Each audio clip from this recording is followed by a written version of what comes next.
वाह जी वाह जी, देखो क्या ज़बरदस्त है। दरिया है टट्टियां दा, दरिया टट्टी टट्टे भी टट्टी भी नाल साहब दरिया पार करनी टट्टियां दा।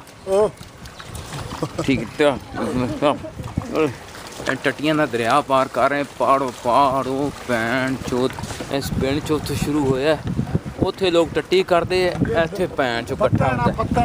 ये पत्तन है टट्टी दा, लेंडे पानी दा भैन चोत।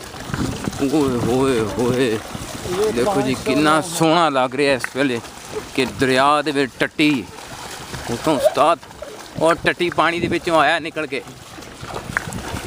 है उस्ताद। है कि चौधरी चौहान साहब है कि बन गया खालद चौहान सी ना इलेक्शन में खड़ा होया यार उस्ताद तेरी हमारे भैन।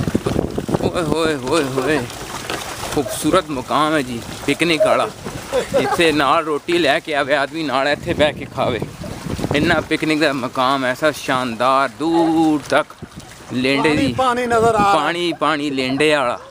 लेंडे वाला जिदा लोग कहते गाजर वाला मूली वाला, ये लेंडे वाला पानी। वो दूर दूर तक कहते करते अगे, इतों निकलता सामने दरिया लेंडे वाला। वाह, लोग कहते घर बनाना लेंडे के सामने।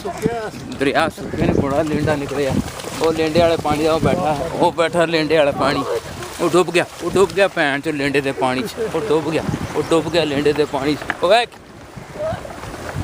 वो लेंडा पानी, वो दूर लेंडा, वो लेंडा ही लेंडा, वो तबाही लेंडा पानी। ओए वो तबाही लेंडा पानी, कदे इत्थे नहीं सी ना छिट्टे मारेगा और कपड़े पलीत होणगे लेंडे पानी नाल। लेंडा पानी, वो जिंदाबाद, वो लेंडा।